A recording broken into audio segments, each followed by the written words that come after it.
Olha, minha gente, há uma coisa que nós podemos sempre comemorar e não é uma coisa tão comum assim no mundo, não.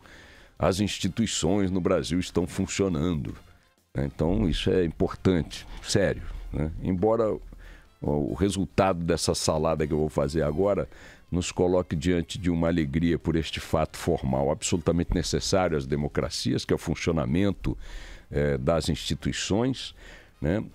Mas quando você se coloca diante dessa alegria e começa a dissecá-la na prática, você diz, poxa, mas que engraçado, né?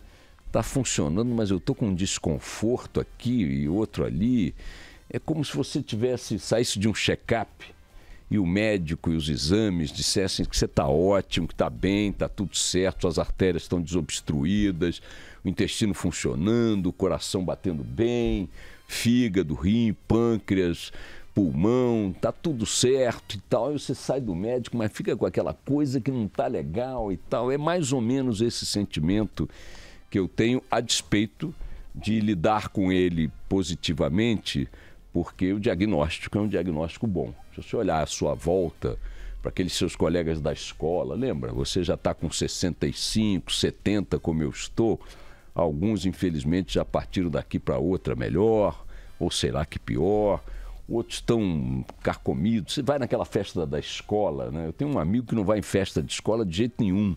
Ele disse, não, poxa, primeiro que eu encontro todo mundo contando histórias completamente diferentes do que eu vivi. Algumas dizem respeito a mim mesmo e não correspondem aos fatos e tal. E depois o seguinte, eu olho para eles e me vejo envelhecido, curvado e tal. Eu não quero ir nas festas de escola, não. É um pouco essa coisa assim, dessa sensação de você está tudo bem, mas não está tudo bem, de alguma maneira. Então vejamos, ontem tivemos um dia repleto de funcionamentos das instituições, com um diagnóstico, portanto, muito positivo, num mundo em que as democracias, muitas delas não estão consolidadas, muitas nem existem, né? Outras estão consolidadas, mas enfrentando solavancos, retrocessos aqui e ali, essa coisa toda. Mas vejam, as instituições funcionaram ontem no Brasil, tendem a funcionar hoje, amanhã também.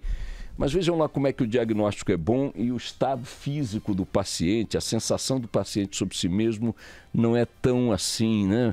Não está tão coincidente com aquele parabéns que o médico te deu à saída do consultório.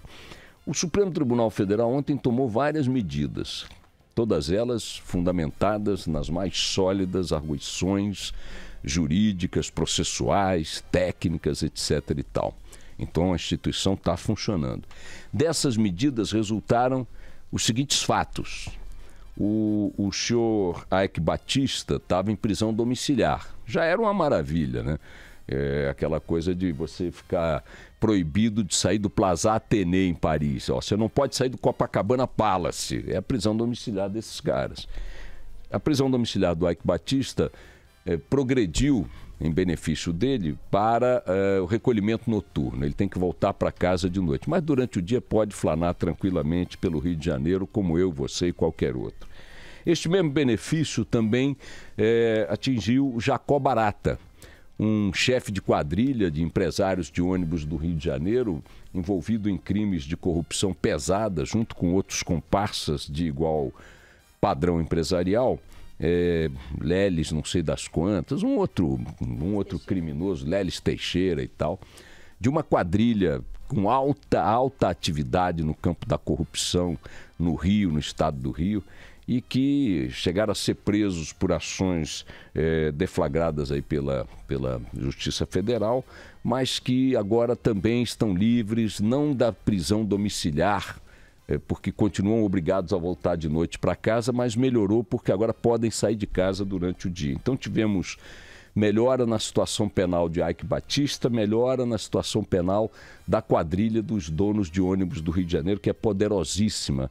Aliás, para esta quadrilha, se não toda, em parte dela, advoga o escritório onde trabalha a mulher do ministro Gilmar Mendes, fecha parênteses.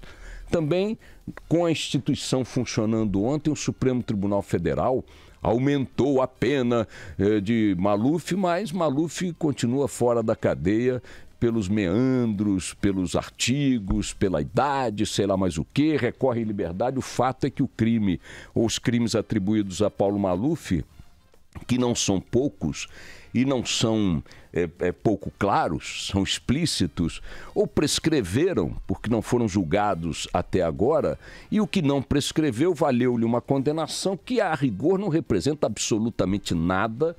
Paulo Salim Maluf continua na sua casa maravilhosa em São Paulo, no seu mandato de deputado federal, com todas as prerrogativas, com todas as imunidades, decidindo leis que vão reger a sua vida, portanto, mandando para chuchu, sem um único dia na cadeia, em função do acervo de crimes que lhe é atribuído, esse acervo que lhe é atribuído.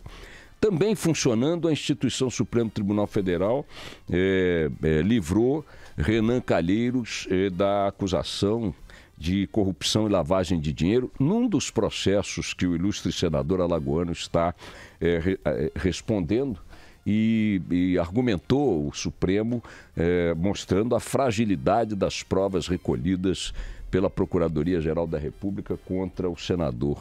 Registre-se aqui mais um parêntese, que de fato temos um conjunto de fragilidades em muitas das investigações e coletas de prova do nosso ilustre Ministério Público Federal, né? Em muitas coisas, tudo que nós estamos vendo prosperar aí nas investigações, nas denúncias e tudo mais, está baseado no eu ouvi dizer, eu disse, eu vi, mas cadê a prova? Eu não tenho, cadê a conta, não sei o que e tal. Isso vai permitindo que, funcionando as instituições, como funcionou o seu diagnóstico positivo no médico, você saia do consultório bem, né, com um bom prognóstico, e o Renan não seja réu por lavagem de dinheiro e corrupção nesse processo. Também ontem o Supremo Tribunal Federal avizinhou-se da decisão que vai tomar nas próximas horas relativas ao seu direito, ou sua função, ou seu dever de aplicar sanções cautelares a parlamentares, como aquela que aplicou por decisão de uma turma do Supremo a Aécio Neves, determinando que ele não saia de casa à noite. Agora é o Pleno do Supremo que vai decidir se pode ou não fazer valer o artigo 139 do Código Penal, que dá a ele sim, ou que prevê sim, a aplicação de sanções cautelares, que são entendidas como diferentes das prisões, tá certo?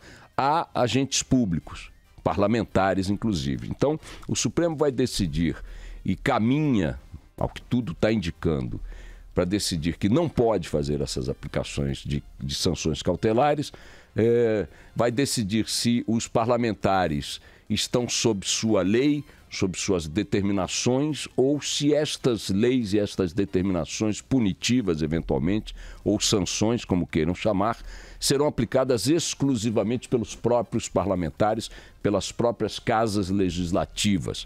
Só senadores poderão afastar de mandato senadores, mesmo que como medidas cautelares que não são, pelo Código Penal, consideradas prisões. E, finalmente, tivemos ontem também, com as instituições funcionando, a leitura e o parecer, né, do relator do processo contra Temer, a segunda denúncia contra Temer, apresentada pela Procuradoria-Geral da República, o senhor Bonifácio de Andrada, que, confirmando todas as expectativas, recomendou, diante daquilo que ele entendeu ser um conluio entre a Polícia Federal, o Ministério Público Federal e a Justiça, sugerindo que estes três entes públicos estão trabalhando mancomunados, tá certo?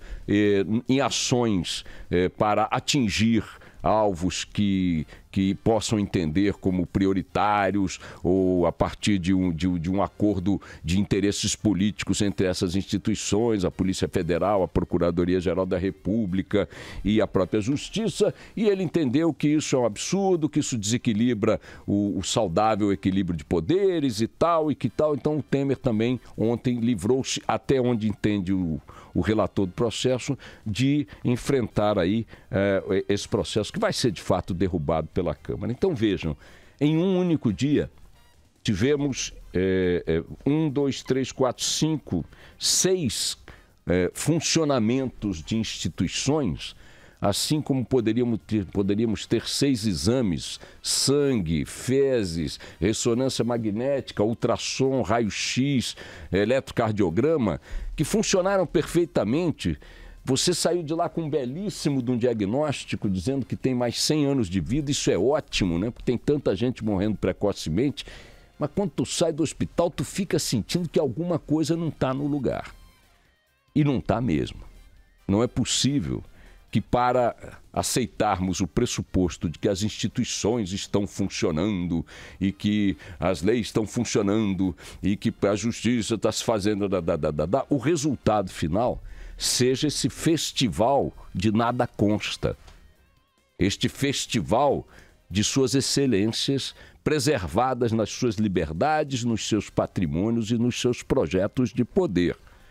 Porque se todo mundo, de A a Z, que bate nesse triângulo das Bermudas de Brasília, quando usa bom paletó, bom terno, tem bom advogado, está inserido num bom esquema de grana, num bom esquema de poder, se todo mundo que cai ali merece esses bons diagnósticos, eu quero saber onde é que nós encaixamos o mal-estar que sentimos ao sair do consultório. Onde é que estão as malas?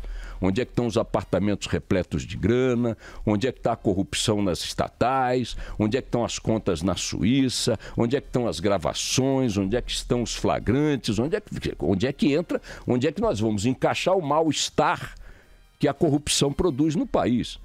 Porque se este mal-estar não remete a nenhuma doença, a nenhum vírus, a nenhuma bactéria, a nenhum câncer, então tem alguma coisa, sei lá, que mal-estar é esse?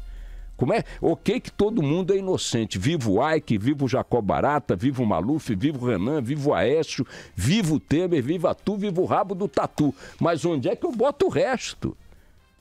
E essa dor no estômago? E esse peito apertado? E essa angústia que não me deixa? O que é isso? Eu estou enlouquecendo?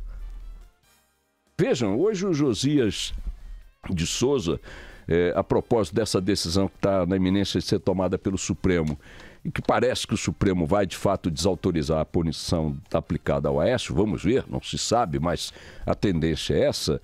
O Josias chamou a atenção para o fato de que, na primeira instância, a Justiça Federal já aplicou de Curitiba e do Rio, essas duas justiças de Curitiba e no Rio, já aplicou somadas 182, 180, 165, 160, 178 condenações, eu posso estar errando na conta, bota aí 180 condenações, arredondando o número, atingindo a 120 pessoas, com penas somadas de mais de 1.640 anos, 1.650 anos somadas. Quando você sobe para as instâncias superiores, onde estão os políticos sendo julgados, ou aqueles que a eles estão associados com boas relações, o número de condenações é igual a 0. O número de prisões é igual a 0. O número de culpados, criminosos, é igual a 0. O diagnóstico é maravilhoso. O paciente é saudável, é bom. Vai viver 1000 anos. Mas onde é que encaixo, repito, as dores que eu estou sentindo, os fatos que estão diante de mim, a realidade que eu conheço, porque o país vive essa realidade no seu cotidiano, na sua história. Então é o seguinte, parabéns para as instituições funcionando, estou me sentindo muito bem, muito feliz, muito aliviado, mas estou sentindo também um troço aqui nas costas, não sei não, sabe? Meio esquisito. Vamos nessa.